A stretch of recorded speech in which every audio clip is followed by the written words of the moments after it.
और मूषकराज की कहानी। एक बार की बात है, किसी नदी के किनारे एक शहर बसा हुआ था। एक बार वहाँ बहुत बारिश हुई, जिससे नदी ने अपना रास्ता बदल लिया। इससे शहर में पानी की कमी होने लगी, यहाँ तक कि लोगों के लिए पीने तक का पानी न रहा। धीरे धीरे लोग उस शहर का पलायन कर जाने लगे और एक वक्त आया जब पूरा शहर खाली हो गया और वहाँ सिर्फ चूहे ही रह गए। चूहों ने वहाँ अपना राज्य बसा लिया। एक बार वहाँ की जमीन से पानी का एक स्रोत फूटा और वहाँ एक विशाल तालाब बन गया। दूसरी ओर उस शहर से कुछ ही दूरी पर एक जंगल था, जहाँ कई जंगली जानवर रहते थे। उन जानवरों के साथ कई हाथी भी वहाँ रहते थे, जिनका राजा था गजराज नाम का हाथी। एक बार की बात है, वहाँ भयानक सूखा पड़ गया। सभी जानवर पानी के लिए हाहाकार मचाने लगे। भारी भरकम हाथियों की भी बुरी हालत हो चुकी थी। हाथियों के बच्चे बिना पानी के परेशान होने लगे थे। इतने में गजराज का दोस्त चील वहां आया और उसने खबर दी कि खंडहर बने शहर में एक पानी का तालाब है। यह सुनते ही हाथी अपने बच्चों और बाकी साथियों को लेकर शहर की तरफ चल दिया। कई हाथी उस ओर चल दिए। रास्ते में चूहों का शहर भी आया। उन विशाल हाथियों के पैरों तले कई चूहे दबकर पूरी तरह घायल हो गए। इतना ही नहीं, हाथी फिर उसी रास्ते से वापस आए और कई और चूहे फिर बुरी तरह घायल हो गए। ऐसा कई दिनों तक चलता रहा और इस बात की खबर चूहों के राजा मूषकराज तक भी पहुंची। वो इस बात को लेकर बहुत चिंतित हुआ। उसके मंत्रियों ने मूषकराज को कहा, महाराज, आपको जाकर गजराज से इस बारे में बात करनी चाहिए। उनकी बात सुनकर मूषकराज गजराज के जंगल उससे बात करने गया। मूषकराज को एक विशाल पेड़ के नीचे गजराज दिखा। मूषकराज वहाँ पर एक पत्थर पर खड़ा हो गया और कहने लगा, गजराज को मेरा नमस्कार। मैं मूषकराज हूँ। मैं उस खंडहर बने शहर में अपनी प्रजा के साथ रहता हूँ। हाथी को मूषकराज की बात ठीक से सुनाई नहीं दे रही थी।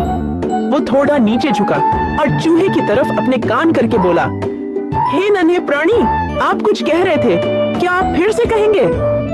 यह सुनकर मूषकराज ने फिर से अपनी बात दोहराई, मैं मूषकराज हूँ।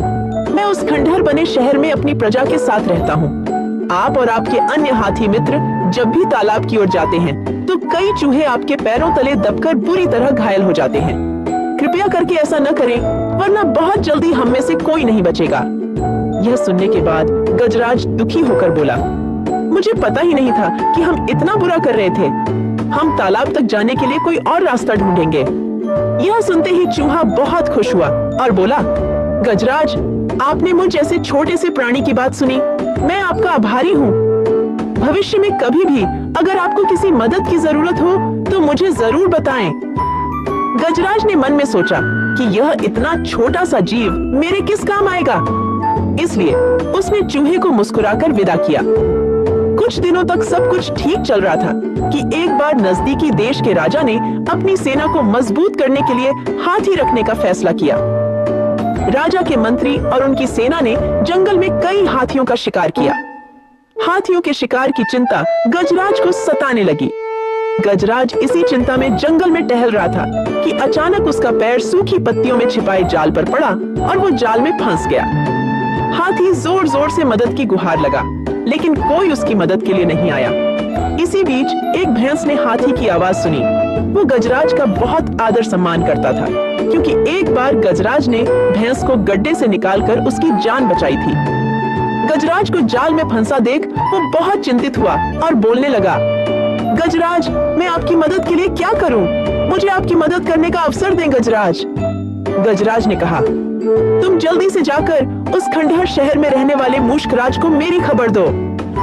गजराज की बात सुनकर भैंस भागता हुआ मूषकराज के पास गया और उसे सारा हाल बताया। मूषकराज ने जैसे ही यह बात सुनी, वो अपने कई सैनिकों को लेकर भैंस की पीठ पर बैठ गया और गजराज के पास पहुंचा। फिर चूहों ने मिलकर जाल को काटा और गजराज आजाद हो गया। इसके बाद गजराज ने मूषकराज को धन्यवाद कहा। सभी खुशी खुशी रहने लगे। गजराज और मूषकराज की दोस्ती भी गहरी हो गई। कहानी से सीख, कोई भी प्राणी छोटा नहीं होता है। जरूरत होती है तो बस प्यार और विश्वास की। आपसी प्यार हर तरह के दुखों को दूर कर सकता है।